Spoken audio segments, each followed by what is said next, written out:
Thank you. How are you doing, sir?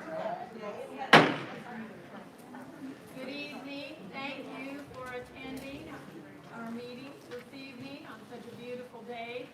I'm glad to see those of you that came that are in the audience. We will have our pledge led by Mrs. Lohr.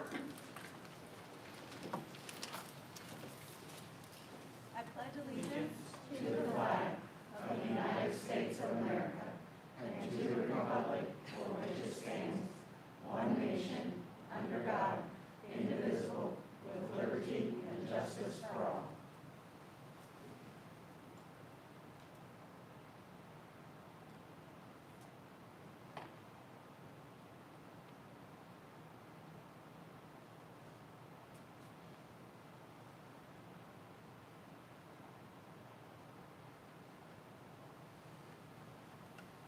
Thank you.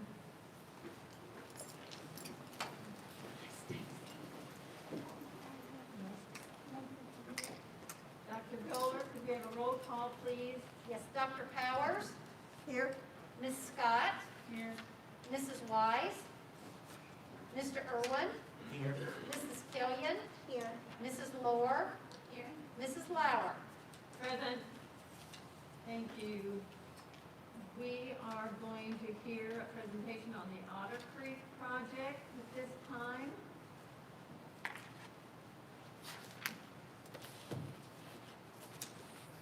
Thank you, President Lauer.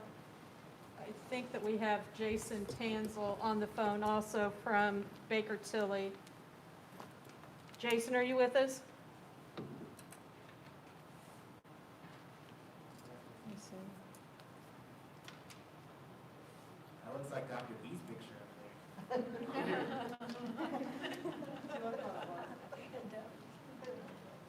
you get the link? there. That looks like Dr. B back when he was my principal. We'll go ahead.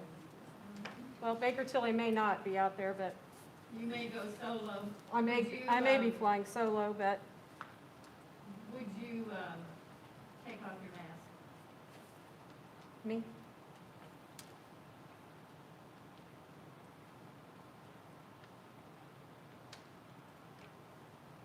I'm not used to being uncovered. I'll go ahead and start, and if we don't have any questions, we'll be okay then. President Lauer, Superintendent Hayworth, and members of the Board of School Trustees, we come before you this evening to finalize the required documents for both the Otter Creek project and the 2021 general obligation bonds.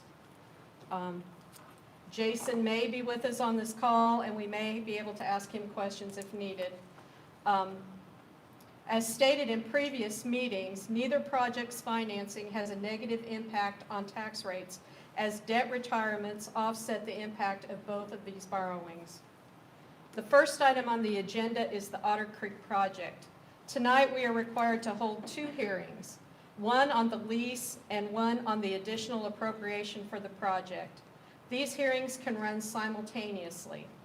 Proper notice was given on each hearing as evidenced by two proofs of publication that I have from the Tribune Star.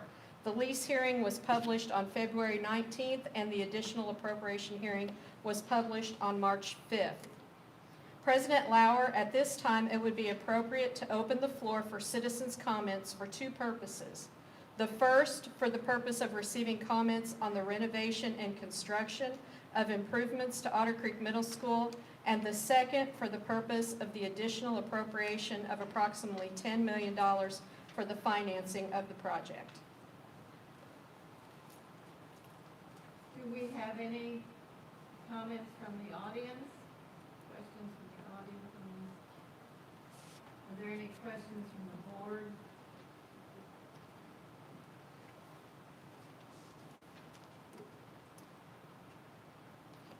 Hearing no comments, we respectfully request approval of the first two exhibits in your board packet. The resolution authorizing the execution of the lease and sale of real estate establishes the parameters of the sale of property to the building corporation with the subsequent lease payment paid to the building corporation to retire the debt. The additional appropriation resolution establishes a budget in the new construction fund that is created with the proceeds from the sale of the property to the building corporation for approximately $10 million, thus granting us the authority to use those funds to pay for the cost of the renovation and addition project. We respectfully ask your permission or your approval on the first two resolutions. So moved. Second. Can I ask a question? I just wanted you to just reiterate for everyone's benefit, the common use of this kind of funding mechanism, that it's not in any way a strange thing, but that we are doing something that's been an established and proper way. Primarily when we see schools across the state of Indiana use this building corporation vehicle to do new construction projects and large-scale renovations. That is very true. Great, thank you. Mr. Irwin made a motion to accept, and Dr. Powers seconded that. We have roll call, please. Dr. Powers? Aye. Ms. Scott? Aye. Mr. Irwin? Aye. Mrs. Killian? Aye. Mrs. Lohr? Aye. Mrs. Lauer? Aye. The Vigo Multi-School Building Corporation has been formed to assist us with the financing of the Otter Creek project. As such, tonight we ask your approval of the resolution regarding the formation of the building corporation, the resolution assigning the construction bids to the building corporation, and the resolution approving the supplement to the master continuing disclosure undertaking. So moved. Thank you. Second. Thank you. Any questions? Right, Mr. Irwin made the motion to approve, Dr. Powers seconded that. Roll call, please. Dr. Powers? Aye. Ms. Scott? Mr. Irwin? Aye. Mrs. Killian? Aye. Mrs. Lohr? Aye. Ms. Lauer? Aye. Thank you. Thank you. The second item on your agenda is the 2021 general obligation bond hearing and the request for approval of the additional appropriation resolution and the final bond resolution. On March 5th, we also published the notice to taxpayers of the additional appropriation hearing for the proposed $5,575,000 2021 general obligation bonds, as evidenced by another proof of publication I have with me this evening. These GO bond proceeds will be used to fund several corporation-wide improvement projects as well as corporation equipment needs. President Lauer, it would now be appropriate to open the floor again for citizens' comments related to this GO bond issuance. Are there any questions or comments from our audience? From the board members? Me again. Hi. Just to make sure I'm clear, the GO bond process is again another common way of funding our projects, and is similar in form to like a homeowner's home improvement loan. Is that kind of? Yes, and these are short-term borrowings with normally a 3 to 5 year payback term, where the Otter Creek project is a 10-year payback. Thank you. And there's no tax impact expected. No negative tax impact. We're actually replacing existing debt that has retired. We don't have a motion for it. There is none. I make the motion of approval. Thank you. Second. Thank you. Dr. Powers made a motion to accept. Mrs. Killian made second. Dr. Golder? Dr. Powers? Aye. Ms. Scott? Aye. Mr. Irwin? Aye. Mrs. Killian? Aye. Mrs. Lohr? Aye. Mrs. Lauer? Aye. Thank you very much. I'd like to review our mission and vision. Our vision is working together with our community. We inspire our students to discover their talents and rise to their greatest potential. Our mission is building on the strengths of our diverse community. We create an engaging, comprehensive educational environment that supports the growth of lifelong learners. Dr. Hayward? Yes, I have a resolution regarding Indiana's biennial budget process. I would note in the audience with us is Vigo County Administrator Association President Sarah Gore, and I believe she has members of her team with her tonight, and the Vigo County Teachers Association President, it's Mrs. Heidi McDonald, and she has members of her team here tonight. I will read the resolution. Whereas the Indiana General Assembly, during its 2021 legislative session, is considering the expansion of vouchers. Whereas the Vigo County School Corporation Board of School Trustees, the Vigo County Teachers Association, and the Vigo County Administrators Association has determined that the Indiana General Assembly should not use the current biennium to create a significant new program spending, but should use the budget cycle to shore up Indiana's fiscal house and provide adequate and appropriate funding for public schools and public and mental health services, and allow cities and counties to address potential local revenue shortfalls. Whereas the Vigo County Teachers Association, the Vigo County Administrators Association, and the Vigo County School Corporation Board of School Trustees believes that public schools provide a healthy educational environment for Indiana's children and recognize the value of the recommendation in the Governor's Teacher Compensation Commission report of December 14, 2020, which provided legislators with many actionable items for new future spending.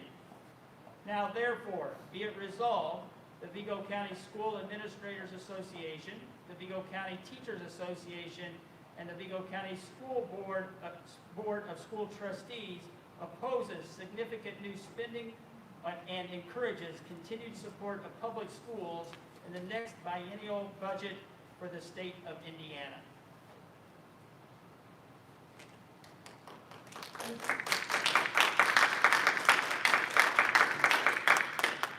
I have a motion to approve? So moved. Second. Thank you. Any discussion? I'd just like to say, I appreciate very much the good collaborative work that's been done on this resolution.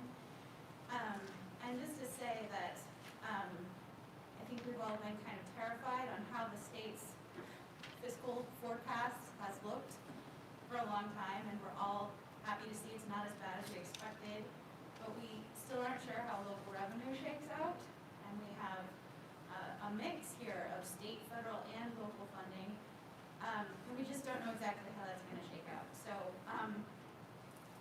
plus we have this huge influx of federal funding that's coming to the state, and all of it just kind of makes it a strange time from my perspective, and I hope from everyone else's, to create and expand new funding. So I'm supportive of this resolution for those reasons, and I appreciate the collaboration that we've had here. Any other discussion? Call for a vote. Dr. Silver? Dr. Powers? Aye. Ms. Scott? Aye. Mr. Irwin? Aye. Mrs. Killian? Aye. Mrs. Lohr? Aye. Mrs. Lauer? Aye. Thank you. Now, Mr. Valentinich?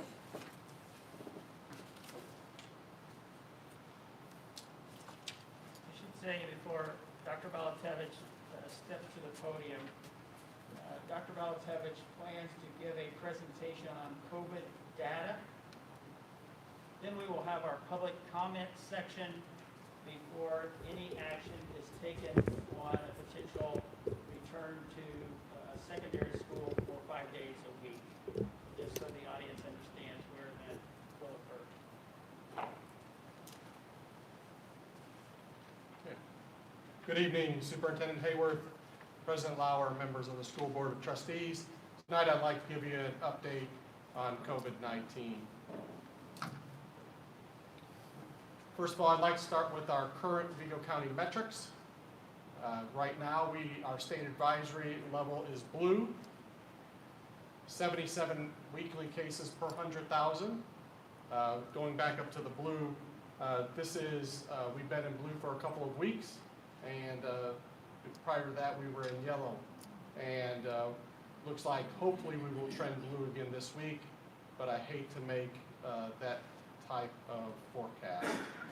77 cases per 100,000, which is the lowest we've been in since they've been keeping that metric with the state advisory level. Positivity rate is 3.08%. Hospitalizations 16 at this current time. And these metrics come from the state of Indiana, the website of the Indiana Department of Health. On the left-hand side, the graph depicts Vigo County positive cases. You can see where the surge and the peak was during November and December, and we have come down from that peak. I talk about the line of best fit. You can see where that line of best fit ascends, and we are in a descending line of best fit currently.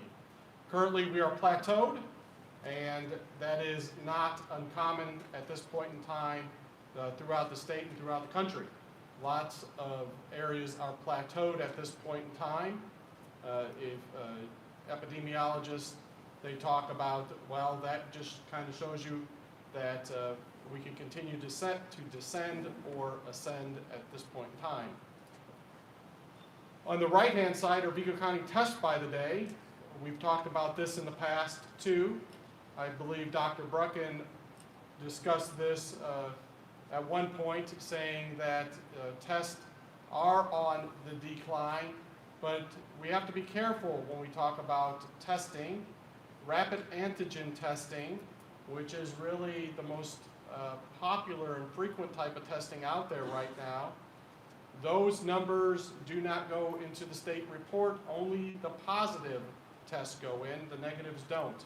So that could really skew positivity rate. And I talk about positivity rate quite often, and positivity rate is just really contingent upon the numbers that go in to the equation.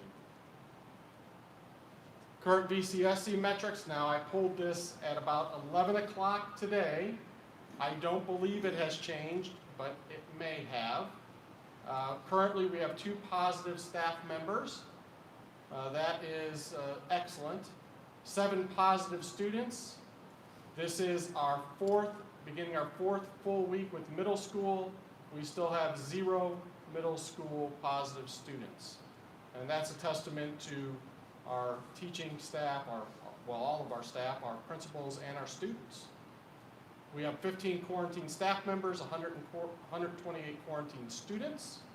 Staff availability, this is a metric we keep every week, and we created this dashboard, this model after Thanksgiving, and principals submit their numbers to us every Tuesday morning, and then we have a meeting Tuesday afternoon, but we monitor this all week. 25 schools in the good and 2 in the moderate. We do have a rubric that we follow to place those schools in those categories. I just have to warn you that that's a very nuanced conversation that we have. When we have those conversations, we want to know which employees are out of school. So that's a discussion that we have throughout the week. Student attendance, 20 schools in the good, 6 in the moderate, 1 is severe, and that's Booker T. Washington. Want to go through some CDC studies that have come out recently. These came out, I believe, on Friday. This is a study that came out of Florida. It's an August through December study. These studies take a long time to develop, so the data may seem old, but it's the conclusions that the studies make that are important. Fewer than 1% of students with school-related COVID-19, that's in Florida. Fewer than 11% of schools reported outbreaks. Higher rates in smaller districts, the districts without masking, mandatory masking. We have mandatory masking in our school corporation, and that's very important. School reopenings can be achieved without resulting in widespread illness. So this is the CDC saying these things. I'll go to one more study here. I don't want to read the whole PowerPoint. In Missouri, there was another CDC study. And again, these findings are consistent with other studies that have reported that despite high community SARS-CoV-2 transmission, schools that implemented multi-component measures to reduce spread reported lower in-school transmission. So we are concerned about spread, and we know that spring break is coming up, and that's a consideration of ours that we have to think about. In addition, the variants, and currently right now in Indiana, there is only one reported variant in Indiana, and that's the B117. I believe that's out of the UK, and there have been 66 reported cases of that variant in Indiana. Aside from that, we had 2 cases today reported in Vigo County, and over the weekend, Saturday, Sunday, Monday, a total of 25 cases in Vigo County. Tom, real quick. Yep. 2 cases or 2 with the variant? Oh, I am so sorry. These don't include the variant. Okay. So, whew. No, these are just in general cases reported by our health department of just regular COVID, not the variant version. So again, 2 cases today, 8 cases I believe on Sunday, and 15 cases on Saturday were reported in the county. So going back to the graph here on the left, those cases are have declined, and now we're in a situation where there's a plateau. So at this point in time, I will entertain any questions that you may have.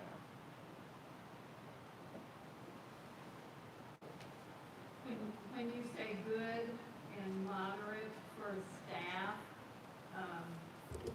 is that all inclusive staff? Yes, Mrs. Lauer, that's all inclusive.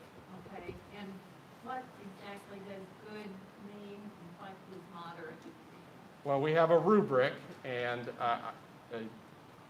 we can, I guess, those are deliberations that we have in the administration, and we have I to just be. didn't know if there would be numbers, is that? We do have numbers. They are ranges. There are ranges that we have, and it just depends on the level of school. So, and that's what we look at every Tuesday. So is good the highest? Yes, good moderate.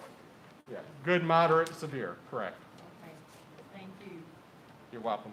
Where does the health department fall on this? Normally when we've made a school change, Dr. Bruckin's been here supporting it, and he's not here, and Mrs. Wise isn't here, so I'm just a little curious. Yeah, I talked to Dr. Bruckin today, and I talked to Dr. Holder today. Typically, I reach out to them, Dr. Bruckin on a more frequent basis. You know, Dr. Bruckin understands what we're trying to do. Again, he's not here. I've got to be careful about speaking for him. He's a little bit indifferent just about the forecast of the virus in general. And I think, like everybody else, just wondering where this is going to go in the future. It's very hard to predict. And but he just cautioned us to really, the Monday was for contact tracing. That was one of the reasons why, and also to support remote learning. And you know, right now, contact tracing during the weekend, and that's what we ran into, especially in the fall and into early winter. It was very difficult to contact trace over the weekend when you're getting 20, 30, 40 cases and trying to focus on those. I don't believe we had any cases this weekend, and so that makes contact tracing less cumbersome, that's for sure. Are there concerns with the contact tracing after spring break? Well, there very well could be. I think we have to be honest about that. Again, right now, we don't have that issue, but you know, if this comes back and we're starting to see more numbers, we may have an issue with that. But right now, we do not. Ms. Killian, this is very difficult to predict things. You had also mentioned for remote learning, the Mondays were given for that as well. And I think on the slide, over 100 students are currently quarantined. How are we going to handle that moving forward if we don't have those Mondays anymore? Yeah, that's, I don't know if I could answer the question about the remote learning. That's not my area of expertise necessarily. I mean, we would hope to continue, when the kids are quarantined, that they would continue in that remote learning area. So, Mrs. Kelly, can you say that again? I'm sorry. We have over 100 students quarantined currently, and we use the Mondays for remote learning. For those students, I would assume that are quarantined as well. How are we going to do that moving forward if the Mondays are not there? yeah, I think that we would just do it like we've always, at one point in time, we had 700 students quarantined. And, teachers work very well with students that are quarantined to make sure that they have what they need. Chromebooks make that a lot easier.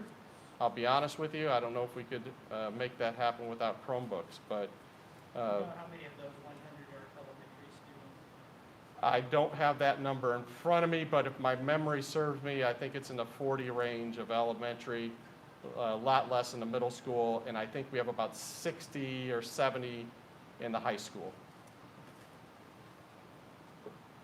And Dr. Dalton, I might mention that teachers have been very regular in posting their assignments for the week in Canvas, which would help with the quarantine students.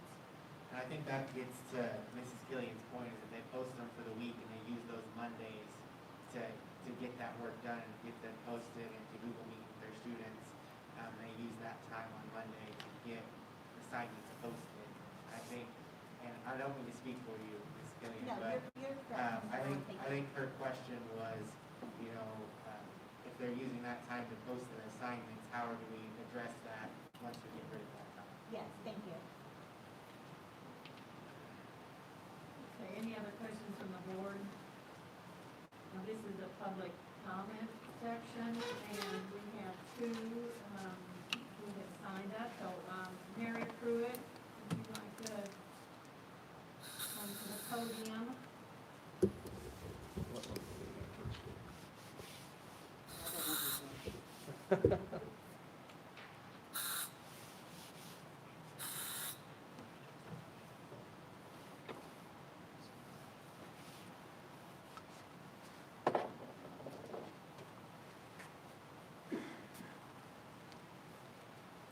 I first want to say that I really appreciate the administration and the efforts that they've gone through in the past year, because this has been uncharted territory, and as a staff person, I've appreciated everything that has gone on.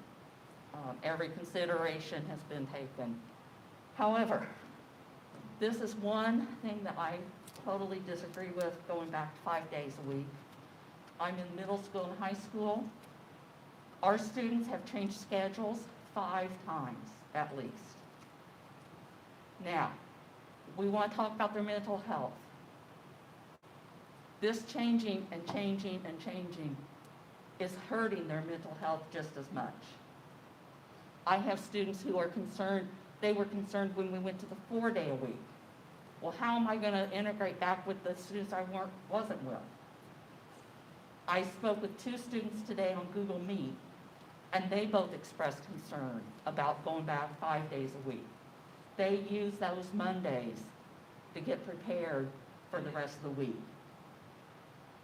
It's 8 weeks that 8 Mondays. It's 320 minutes of class that we're adding back into their schedule. Is it worth their mental health? Yes, they're resilient, but they're tired. They're tired of all the changes. Is there any way we can leave them consistent with the 4 days a week, knowing that down the road we may have to close a building, and then we're back to remote, and there's another change. Going 5 days a week is an avoidable stress on the students, I believe, for their mental health. Thank you. and Heidi McDonald.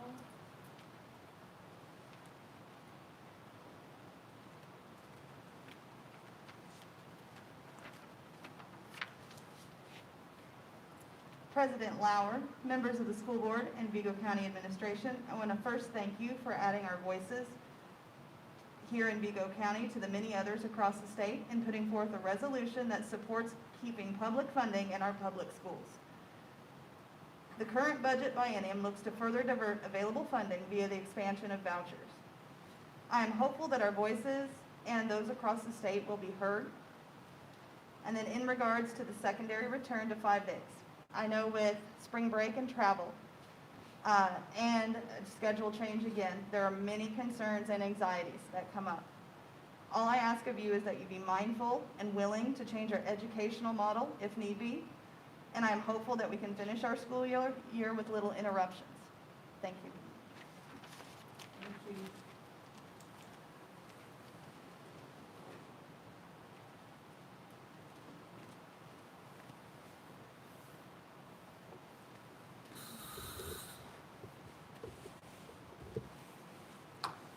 Recommendation. Is that it?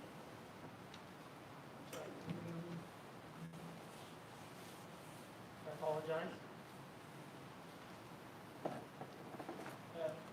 Administration recommends a return for our secondary schools to full-time in-person instruction beginning April 5th.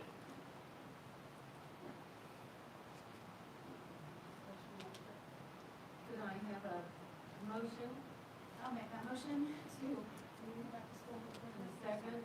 I'll second. I got a couple things I'd like to say, if that's all right. Mrs. Lauer? Yes. So I've really wrestled with this decision over the weekend since Dr. Hayworth emailed us. I don't know why, I guess, that it's a lot harder to go to 5 than it was before. I was kind of hoping, Dr. Brucken, I could get some reassurance there, but hearing the word indifferent, that didn't help either. I too feel we've had a lot of schedule changes, but I also do think that 5 days per week is what our students need. I just don't know if April 5th is the right date. When we first talked about it 2 weeks ago, when Dr. Hayward brought it up in our work session, he mentioned vaccine rollout for teachers. And I just kind of looked at some dates, and you consider from your first shot, if you get Moderna, it's 4 weeks, and then another 10 to 14 days after the second shot before you're fully protected. So that changes things in my mind a little bit. I was really under the impression when we went to 4 days that was our last schedule change. Maybe I was wrong, but I felt that we were kind of done after that. I think a lot of teachers felt that too, and they started to plan accordingly. So while I feel that 5 days is best for students, I think the date is wrong, especially because of spring break. I think that as we travel on spring break, you're going to need those Mondays for a little while at least to contact trace and work on quarantines. I think ideally for me, I look at the date May 3rd. May 3rd, for me, we have any teacher that wanted the vaccine would be able to get the vaccine and be fully protected by May 3rd. Also, we also have a board meeting in between now and May 3rd, so if spring break causes a spike that we're not expecting or forecasting, we have another board meeting where we could walk that back if necessary. But as always, I'm open to discussion. I may try to make a friendly amendment here in a little bit, but maybe I'm the only one, I don't know. But I feel like April 5th is the wrong date. I would like to add, I am in agreement with Mr. Irwin on this. I have spoken to numerous teachers, but on my way here, it was one more to a count of 21. And it has either been a plea to at least wait 2 weeks after spring break, if not going back at all. I know the Monday was initially made for contact tracing and then some remote learning, and our teachers have done a fantastic job to pivot and give that security to our students. But they also use those Mondays as needed. We also have some of our dual credit courses that need a hands-on requirement that they were not able to have when we were shut down at no fault of the students or the teachers' fault there. So they use those Mondays, again, to pivot and have makeup work done. There is a need for these Mondays to not go back at all 5 days, or at least give them some time to make adjustments and to prepare their students for that. I would, my one thought along Mr. Irwin speaking about is, so watching with disappointment the southern states that are relaxing their mandates. I have a wedding in Texas, and I'm not really crazy about it, even though it's all COVID protected and outside and socially distanced. The rest of the state makes me nervous. And I know that we'll have spring breakers, families traveling to those areas, not having that time, not having that time after spring break for wait and see. I actually know several people who recently traveled to Florida and now have come back with COVID and infected others, so it's giving me some pause. And the mental health argument gives me some pause as well, of the constant changing for students and trying to get their heads wrapped around a consistent schedule. So I don't know what the magic date is, but it gives me some concerns as I've thought about it over the weekend and listened to some situations. When's the last day of school? Friday before. So if they went back on May 3rd, they'd have how many Mondays in the last month?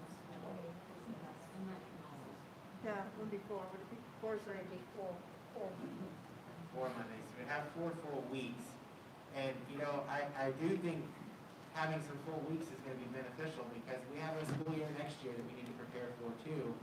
And if we have 4 full weeks of school with 5 days, that gives us at least the confidence to know we can go into next year and we don't need to do 4 days a week, because I really don't want to start next year with an abnormal schedule if we don't have to. I'd really love everybody to be 5 days when we start next year, and I'd love the world being a better place. We wouldn't have to wear masks, but that's to be determined. I'm not making any promises there, but I do think that 5 days per week this school year is going to be beneficial. May 3rd just sounds a lot better to me than April 5th.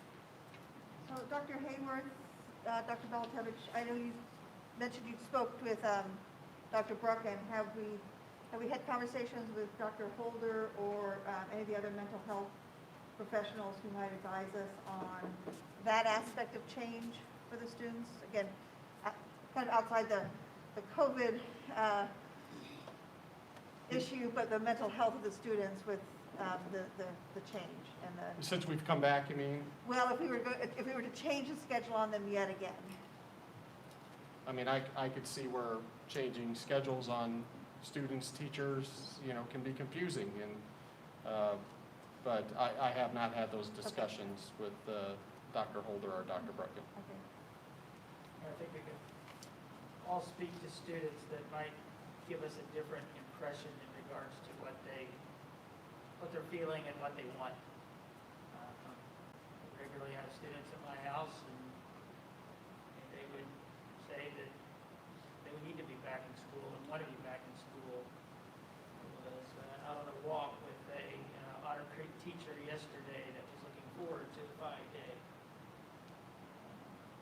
I would ask this: what are the expectations then on those Mondays between now and if we don't return or if we return?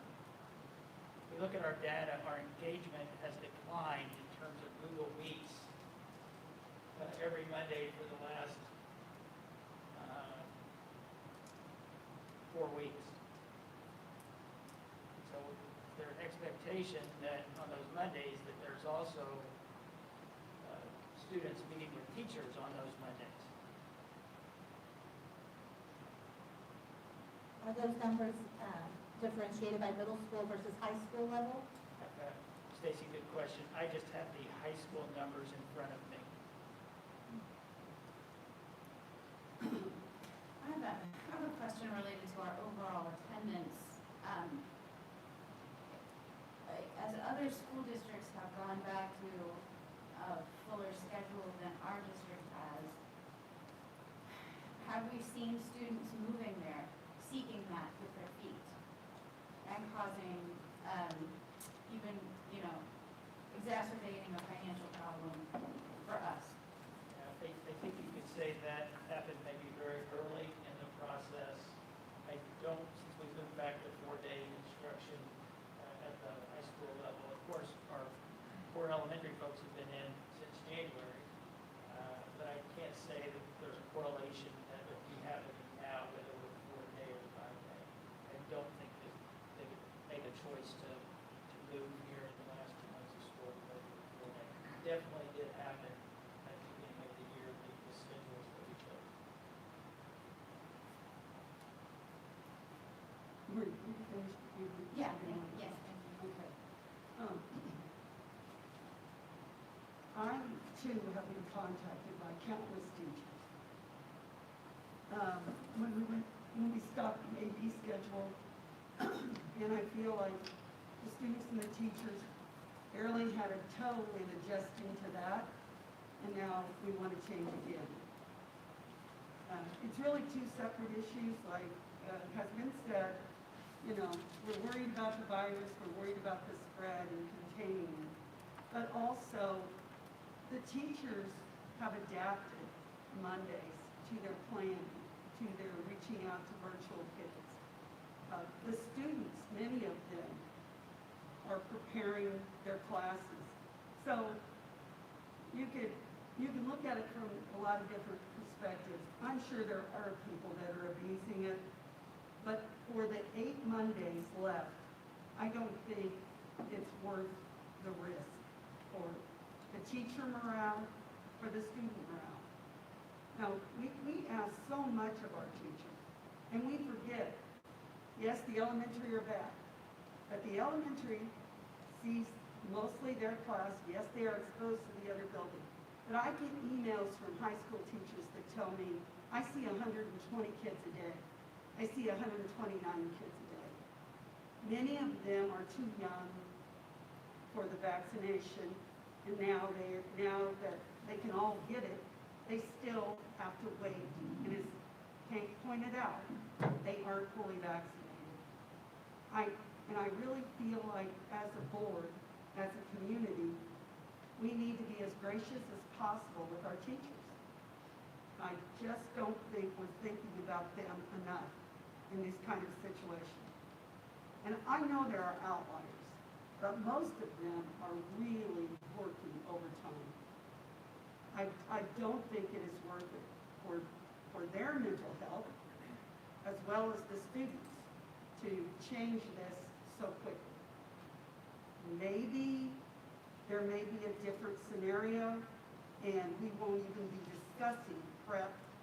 We'll be saying, you have so many people in your building, you have to shut your whole building down. But for now, we seem to have good numbers that Dr. Volatavich gave us. So I think this is the time to be cautious. This is not the time to just go ahead and change again. And I've forgotten, how long ago was this? Has it been 2 weeks now? Since we went back 4 days? It's the 4th week for middle, 2 weeks for High school, okay. So I feel like this is just too rapid of a change. I don't feel like the benefit is there. I think that's kind of why the May 3rd date stuck out to me, because we have some more time to adapt to the current schedule that we're on. It gives teachers, students, and families time to plan that this change is coming. And then also, it gives us as a board another board meeting and another time for Dr. B to present data to us, so that if something spikes or something changes, we're not going to make a change that we're then going to have to come back from, because we have a meeting at the end of April before the May 3rd date. So if something were to change in the data, we would have a board meeting before the actual return to 5 days would happen. With respect to the conversation that's taken place, the administration requests to remove its recommendation. Well, we have a first and second on the recommendation. I would like to make an amendment to the recommendation to change the date to May 3rd. I think you're requesting to remove it and table it, so it's off the table. Can I just say that, Hank, because I like where you're going, but if we follow the narrative here, it's probably we should wait till we're closer to that meeting before we then speak to, is that the right As time? opposed to putting another date out there. Yeah. Well, I'd also like to say, I mean, I think that one of the things that stood out to me was larger school districts like IPS have made an announcement for a similar date to go back to full 5-day weeks. And if they continue on that course, it would be very interesting to follow that and find out what that might lead us to as well. But I personally am very strongly in favor of 5 days a week. I think the kids need it. And people from the community in various different parts have reached out to me asking for that. Obviously, we'll keep listening to anybody who wants to share their perspective with us.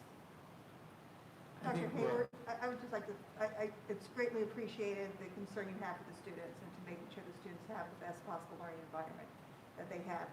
I do think it's ironic when we talk about 77 cases as, if you look back to, June, and 77 would have been really high for us in June. And so it's almost that complacency that the nation has gotten into, like, oh, we Which don't gives have me nearly even as more much. pause, as we have complacency, we don't want to take our foot off the pedal, and Mrs. Lori, you said, you think that 5 days is where we need to be, and I fully agree with you. I'm ready to be back to 5 days. It was the timing that was my issue, with spring break and everything and vaccines, but I'm ready to keep having the conversation, because it would be nice to have some 5-day weeks before the end of this school year to prove to ourselves that we can do it next year. Well, I think the overriding thing that we keep forgetting is we are still in a pandemic. And you can't stress that enough. There are still people every day that are coming into our schools with COVID.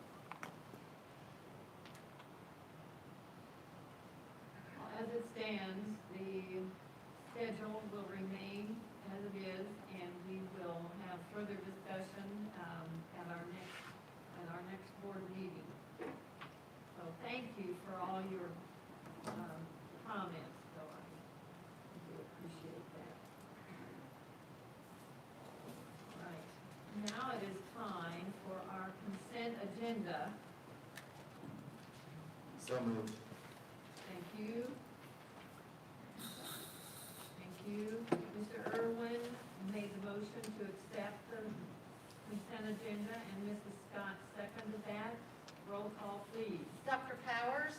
Aye. Mrs. Scott? Mr. Irwin? Aye. Mrs. Killian? Aye.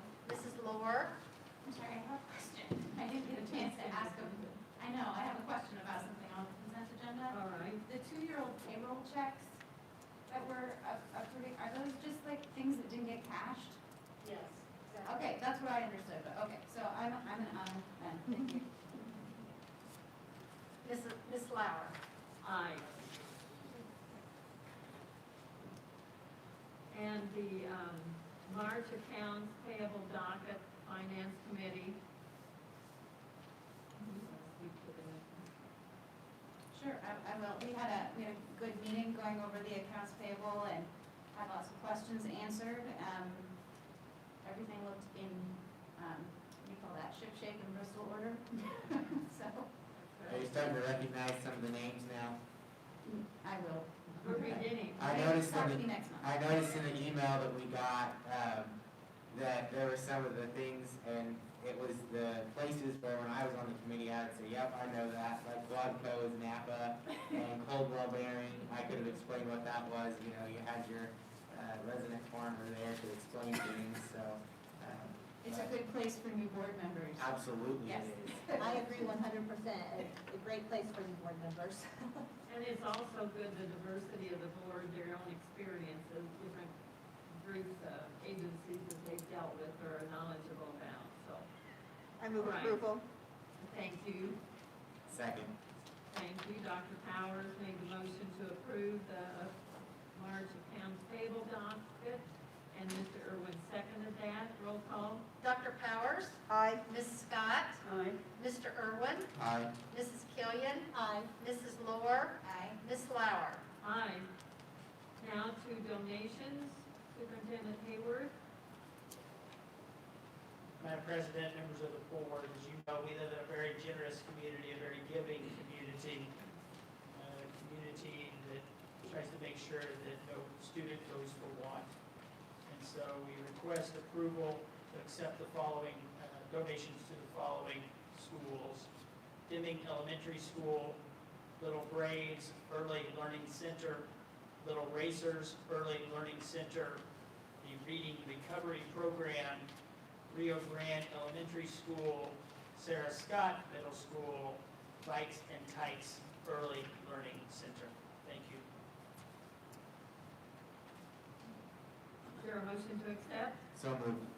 Thank you. Second. Thank you. Mr. Irwin moved to accept, and Mrs. Scott seconded that. Any discussion? Thank all the donations that lead to this. They're be well used. Dr. Goller. Dr. Powers? Aye. Ms. Scott? Mr. Irwin? Aye. Mrs. Killian? Aye. Mrs. Lohr? Aye. Ms. Lauer? Aye. Thank you. And new business, Mr. Cox. President Lauer, Superintendent Hayworth, members of the board, trustees, administration seeks approval of personnel. Sorry, Lysol's killing me. It's clean though, it is clean. Personnel and professional leave report as presented with attached Appendix A, 1 and 2, and Appendix B.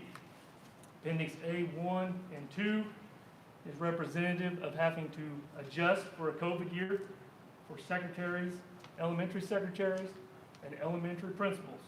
Since we moved the start of the school year back for students, we will need to adjust their leaves by 3 days to allow for us to continue to close school down. That would be more of a financial burden for the secretaries and elementary principals. They can choose to work them if they choose to do so. Some have other obligations, so they are not going to be penalized if they do not want to do that. That's Appendix A1 and A2. Appendix B goes with the stipend that we brought forth in February for the teachers, the transparency stipend. This would be for all other employees, and it would be paid out according to the Appendix B on March 26th. Be happy to take any questions on either one. Do we have a motion to accept? So moved. Thank you. Second. Thank you. Any questions, any discussion? Mrs. Killian made the motion to accept. Dr. Powers seconded that. Dr. Goller? Dr. Powers? Aye. Ms. Scott? Mr. Irwin? Aye. Mrs. Killian? Aye. Mrs. Lohr? Aye. Ms. Lauer? Aye. Thank you, Mr. Cox. Thank you very much. I'll wipe it down for the next person to choke up.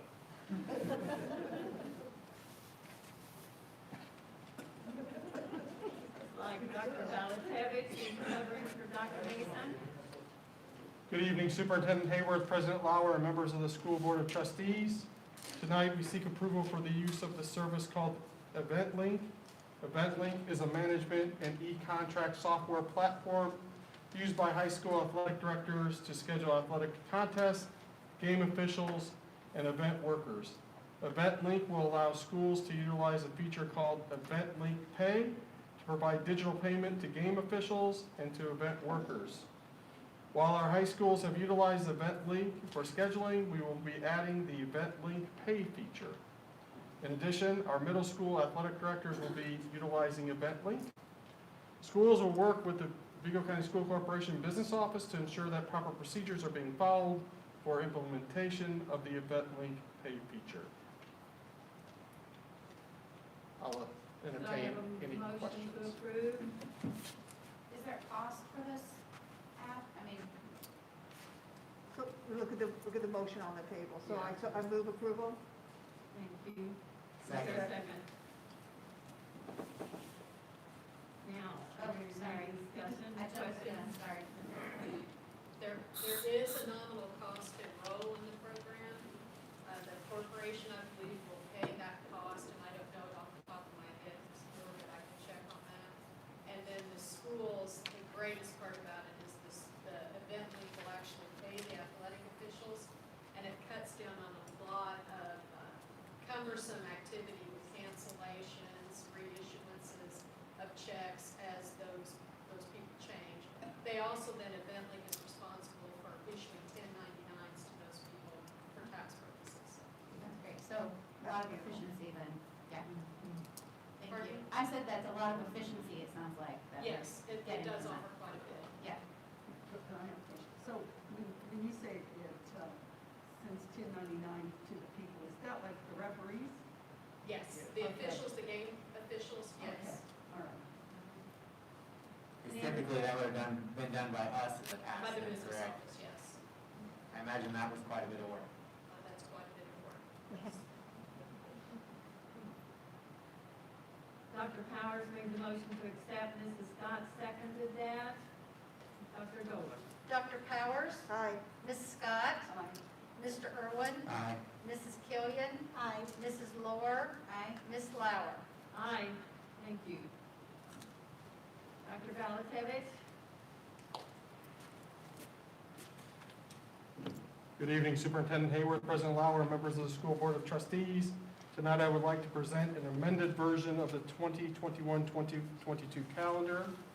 The 2021-22 school calendar was previously approved by the School Board of Trustees 4 years ago, but with the advent of e-learning in the Vigo County School Corporation, we no longer have the need for built-in snow days. The calendar committee was convened to discuss eliminating the snow days, and tonight we would like to present the amended calendar to you for your approval. The calendar committee unanimously approved changes which essentially eliminated the 3 snow days and decided to alter the start and end dates of the school to the school calendar. The proposed start of school would be August the 16th, 2021, and the last day of school would be May 27th, 2022. All other holidays will remain the same. One additional change in the 21-22 school calendar was to move both teacher workdays prior to the start of the school year, which was also unanimously agreed upon in the committee. So moved. Second. Thank you. Mr. Irwin made the motion to approve, Mrs. Scott seconded that. Any questions, discussion? More of a comment, because I was on the calendar committee and we've begun looking at calendars for the future and they do not include those built-in snow days, so we won't have to do this again. We were just fortunate enough to be able to accelerate our e-learning. So if there was a positive of the past year, that's it. It's good. We like to look to the bright side, right? So we no longer have the need for those built-in snow days. I think that's wonderful, but the part of me that's still a child is going to mourn that a little bit. But You'll miss the snow days. miss the snow days, but I think that ultimately it's better to have your summer back for 3 days. I think there's plenty of time for them to play in the snow and Yeah, everything yeah. too. Yes, thank you. I just had a new board member question. When do we set dates for graduation? I know this year is different due to COVID, so is that why this is not on here? Or is graduation normally on the calendar? That's a great question. Graduation used to be on the calendar, but we learned that once we put it on there, there could be changes throughout the year, and people plan for that. They have people come from out of state to view commencement. So we try to establish that at the beginning of the year and put that just put it out there on our website instead of on the calendar. We plan these calendars way in advance, and we're looking at 23, 24, or 22, 23, and 23, 24 right now too, and we just like to put those dates on afterwards. Okay, thank you. You're welcome. Any other questions? Good, positive. I believe Mr. Irwin made the motion, and Mrs. Scott seconded that. Dr. Goller? Dr. Powers? Aye. Ms. Scott? Aye. Mr. Irwin? Aye. Mrs. Killian? Aye. Mrs. Lohr? Aye. Ms. Lauer? Aye. Thank you. Mr. Long? Good evening. President Lauer, Dr. Hayworth, members of the board. I'm here tonight seeking approval for 3 contracts. These contracts have been reviewed by legal counsel. I would also point out that last week, Dr. Hayworth, Donald Wilson, and myself met with the bond steering committee where the bid tabs were reviewed and questions were answered to full transparency so they can understand what's going on with these contracts. First one is mechanical.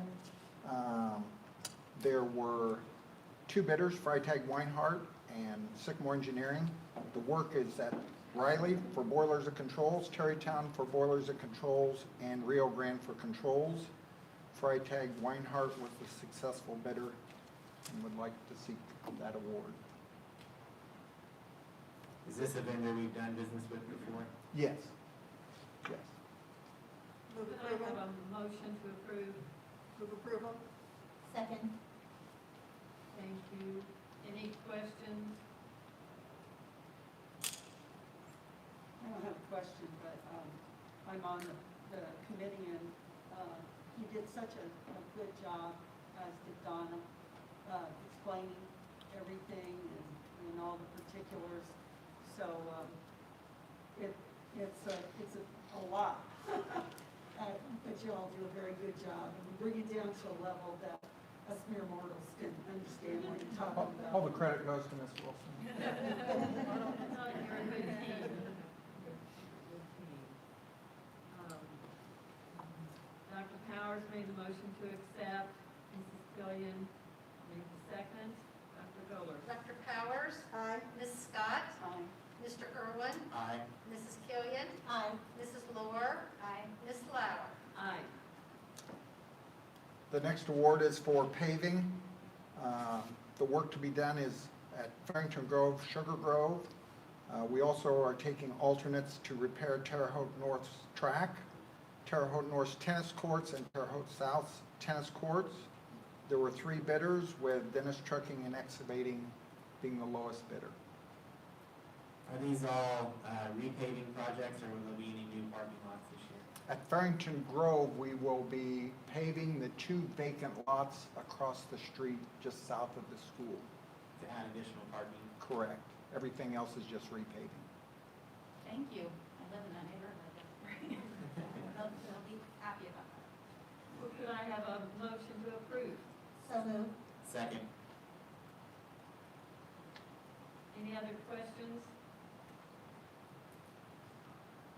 Okay, Mrs. Killian made a motion to approve. Mr. Irwin seconded that. Dr. Goller? Dr. Powers? Aye. Ms. Scott? Aye. Mr. Irwin? Aye. Mrs. Killian? Aye. Mrs. Lohr? Aye. Ms. Lauer? Aye. The third award is for roofing projects. The work to be done is at the clinic at 3250 Maple, an alternate at Lost Creek, complete re-roofing of Devaney, and repainting of Terrytown. There were 2 bidders, with Associated Roofing Professionals being the successful lowest bidder. Is Move there a approval. motion to Move approval. Dr. Powers? Second. Any questions? There's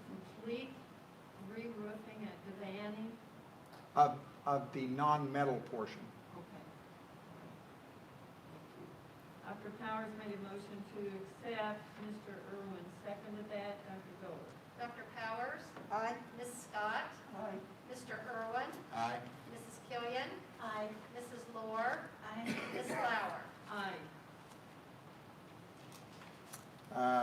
The final approval tonight is for the purchase of 12 buses, 10 78-passenger and 2 special needs. This was done through the Central Indiana Education Services Center, the CIESC bid, with Midwest Transit furnishing international buses. Seeking approval for that award. So moved. Second. I had a question. So we're doing 12 buses. I know last year we didn't buy any. How does 12 buses compare to previous years? Normally, we buy 1/12 of our fleet, which works out to about 17, but we came to agree on 12 for this year because that keeps me on the 12-year rotation. I thought 17 was the number, but I just wanted to double check. So we're still saving a little bit of money by not buying the full 17. Correct. You expect the full 17 next year then to get back on track? I won't hold you to it. We'll budget for it. Okay. Yeah, it's budgeted for 17. All right, thank you. Good, I appreciate it. Yeah, that was my question too, thank you. Yes. Mr. Irwin made a motion to accept, Dr. Powers seconded that, Dr. Gold. Dr. Powers? Aye. Ms. Scott? Aye. Mr. Irwin? Aye. Mrs. Killian? Aye. Mrs. Lohr? Aye. Ms. Lauer? Aye. Thank you, Mr. Long. Thank you. We have some grants to consider.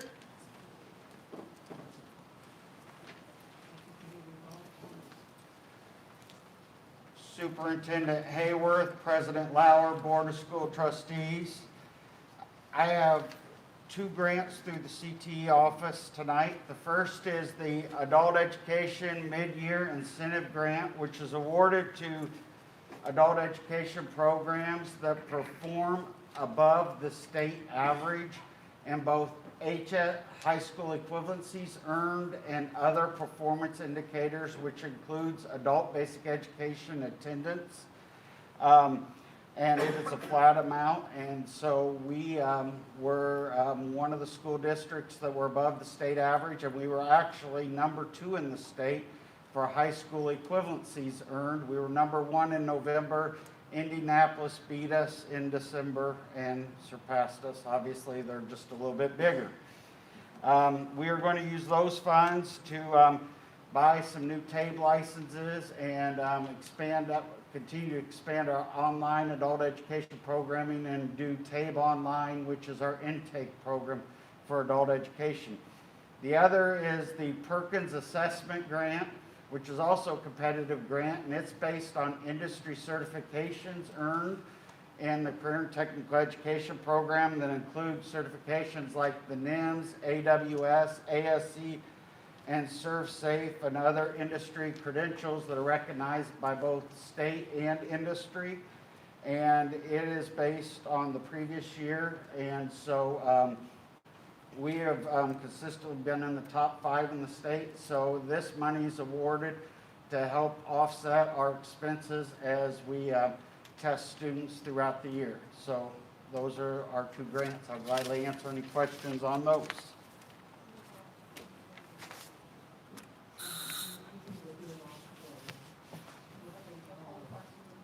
Doug, do you want to take your questions now? Or, Sure. I'm going to stand over here. so can we get a first and a second? Or did you do both your grants there, Doug? Yes. Yes, he did. So what I would recommend is a first and second one grants that Doug covered so that we can answer those questions. Separate from Dr. Gold's grant. Okay, on the adult education grant and on the 2021 Perkins Assessment Grant, could I have a motion to approve? I'll second that. Okay, now, any questions for Mr. Gillian? I have a question. Yes. I'm curious, first of all, wow, great, this is good news. Wonderful to get some recognition for hard work being done, not only by the students, but, by our staff and your department. My question was about the industry certifications.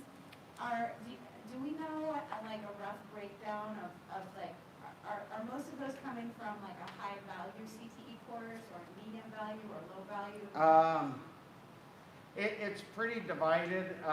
We have about 104, we average about 140 industry certifications a year. Typically, NIMS, which is the machine certification, it is a very hot one for our region. We have 3 machine programs, so we crank out several NIMS certifications. Our construction certification, every student earns at least one in the construction. That's in the moderate range. Serve Safe, that is in the less than moderate range. That is a gateway certification to get to the second level from the first level. Kids don't get to go on in that pathway if they don't earn to manager level. And a big thing about that particular certification, if a kid gets a job, most restaurants give them at least $1 on their pay, $1 raise once they earn that, because that is a state requirement, State Board of Health requirement. So we have students and former students with their certificates hanging up in restaurants because of the work that's done. ASE, that falls in the moderate range. AWS falls in the high range. So it's really kind of all over the place. A lot of them are in manufacturing. We do really well in manufacturing. Robotics is in the high range. We do really well in there. There's not many school districts that offer that industry certification, the robotics one, because it's so expensive to initially get set up on. I am very anxious for specifically the new board members to learn more about the CTE program and just the incredible opportunities that our students have. It is amazing, and you will be blown away by what's available. And thank you, Mr. Williams. So, Thank you. any other questions? Mrs. Scott made a motion to approve, and Mrs. Lohr seconded that. Dr. Hayward? Dr. Powers? Aye. Scott? Aye. Mrs. Wise? Mr. Irwin? Aye. Mrs. Killian? Aye. Mrs. Lohr? Aye. Ms. Lowe? How about Lauer? Lauer?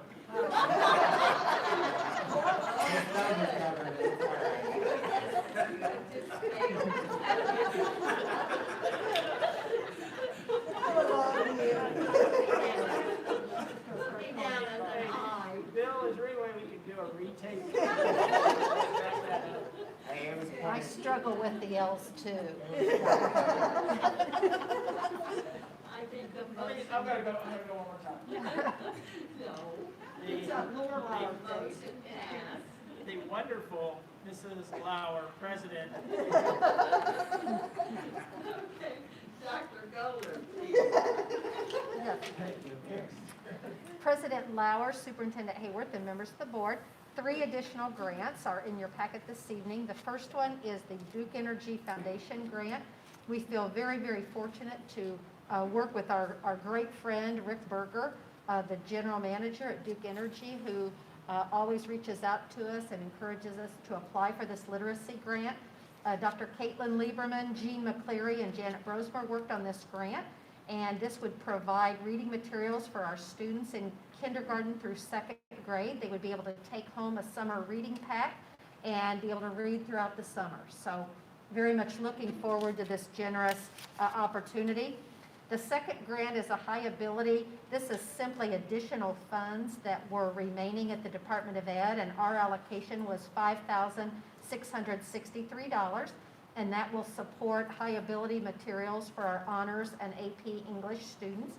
Mrs. Pease works with our department chairs to determine those materials. And then the third grant is a prime math transition grant.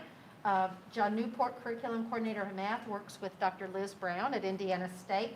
And also we have 3 teachers at Terre Haute South, Christina Wyndham, Terre Haute North, Sarah Sotak, and West Vigo High School, Michelle Puller. These teachers are involved with Indiana State in a professional development opportunity, looking at it's a Prime Math Transition Grant. The course for Prime means Post-Secondary Ready Investigative Math Experience. This is a course that reinforces the Algebra 1, Algebra 2, Geometry, and Statistics curriculum so that when students go into college or into the workforce, they will not have to take remedial math or remediate their skills. They'll be well prepared with this solid foundation. So as you see here, we are asking for permission to participate in the time period of April through June 1 of 2022. So we ask your approval for those 3 grants this evening. Very, very impressive, very nice and needed grants. Is there a motion to approve? So moved. Any questions or comments? I even changed some stuff on there. Dr. Powers recommended acceptance of the grants, and Mrs. Scott seconded that. Dr. Goller, please. Dr. Powers? Aye. Ms. Scott? Aye. Mr. Irwin? Aye. Mrs. Killian? Aye. Mrs. Lohr? Aye. Ms. Lauer? Aye. Thank you very much. I think that's too hard that There you go, the next I grant. know those L's are tough. Now it's time for the second call for citizen comments. Comments? No comments?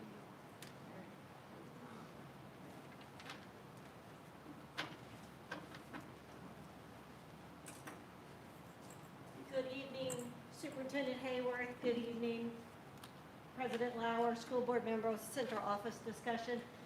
Again, I come to you as the Red for Ed coordinator, and with much gratefulness in my heart, I thank the Principals Association, our Teachers Association, and our school board for the resolution. I ask that we continue to keep going as public education is once again, we're still facing not fully funding our schools, whether that be our CTE classes, our family consumer science classes, whether that be anything that we're looking at as far as fully funding, and also the restriction of some of our bargaining rights. Tonight, I ask the community that may be listening or watching on YouTube, I ask that we take a close look at our local legislators. I ask that we look at their voting records. I ask each and every one of us tonight to take a look, because some of our local legislators care more about the interests of Indianapolis Public Schools, Evansville, and Gary and Hammond than they do about the Vigo County School Corporation. As I've said before, and I say many times, if you're not voting for public education, you're not voting for the progress and the growth of your community. We can build casinos, we can build convention centers, but what are we doing for the future if we're not supporting public education? I ask you to reach out to Mr. Heaton, Mr. Morrison, and Mr. Borders and ask them why their voting records indicate that they do not support public education. I ask you tonight to reach out to Mr. Ford, Legislative Ford, and say thank you for listening to the people of the city of Terre Haute and the county of Vigo County and the surrounding counties. Thank you, Mr. Ford, for listening. And always I ask you to reach out to Representative Path and say thank you for what you do in the classroom and how then you take that and you communicate it to others. What we need is to protect public education. Again, I thank you for the resolution tonight.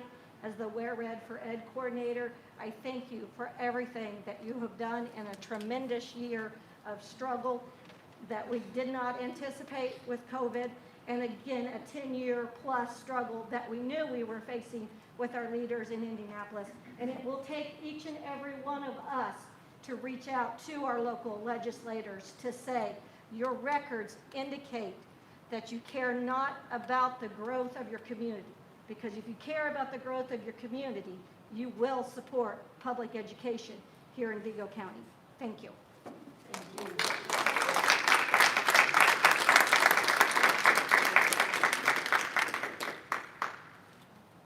Any other comments from the audience? Dr. Hayward?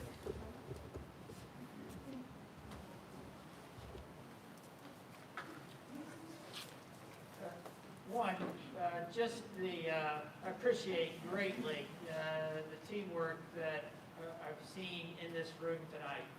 So thank you. And teamwork to get us here tonight.